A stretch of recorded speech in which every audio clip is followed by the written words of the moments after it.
horrific week for the fake news media. That is the subject of tonight's Waters Words. It began with Rachel Maddow over at MSNBC teasing a blockbuster scoop, but she whiffed.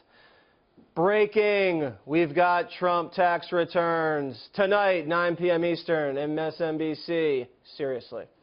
So Americans dialed into her show and were met with a 20-minute monologue about God knows what. Until finally she showed just 2 pages of Donald Trump's tax returns from 12 years ago. What I have here is a copy of Donald Trump's tax returns. We have his federal tax return for 1 year for 2005. Now, I watched part of the show, and honestly, I don't even know what she was talking about. All it showed was that he paid $40 million in taxes, a rate of 25%. So that's the scoop? And by the way, that's a higher rate than Obama, Romney, and our good friend Bernie Sanders paid. Next, CNN's Dylan Byers claimed Fox News' Sean Hannity pulled a gun on colleague Juan Williams on the set of his show. Quote, Hannity pulled out a gun and pointed it directly at Williams, according to 3 sources with knowledge of the incident. He even turned on the laser sight, causing a red dot to bob around on Williams' body. But guess what? The story was fake news.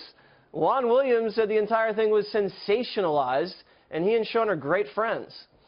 Sean said he never pointed the gun at anyone, and the whole thing was false. But still, CNN has not issued a retraction. And that brings us to the good old New York Times, the paper of record, right? But the publication looks like it needs to start a fact-checking a little more thoroughly. Here's Trump's budget director, Mick Mulvaney, doing that job for them. I'm going to call on the New York Times because they're in trouble. Apparently, where's my New York Times guy? Matt Flagenheimer and Alan Rappaport, okay, are in big trouble. I'll give you the first question, but you have to deliver this message to them. They printed this morning that I'm the father of 17-year-old triplet girls. My 17-year-old daughter really wishes that we're happy, or really wishes that had happened, but my 2 17-year-old sons are really upset. So if you could clarify that, that would be great. So if they can't get something as simple as that right, imagine the bigger stuff that they get wrong that we don't even know about. It's the news that's fit to print. Sure it is. And that was just sloppy. The next thing is just a lie. Now, we all remember when leaked emails showed that CNN contributor and current DNC chair Donna Brazile leaked questions to Hillary Clinton before a town hall debate. I confronted her about that in the Vegas debate spin room. Ms. Brazile, did you really feed a debate question to Hillary? You know, sir, I've heard a lot of lies in my life, and I keep hearing them every day. So that wasn't you on the email? Sir, first of all, there's no proof, and there will never be any proof that I've ever received any questions in advance. That was a lie? Sure.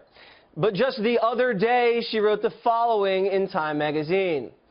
In October, a subsequent release of emails revealed that among the many things I did in my role as a Democratic operative and DNC vice chair prior to assuming the interim DNC chair position was to share potential town hall topics with the Clinton campaign. Sounds like a confession to me. Could have cleared that up on Waters World months ago. Wonder what took her so long. And lastly, a tale of 2 headlines.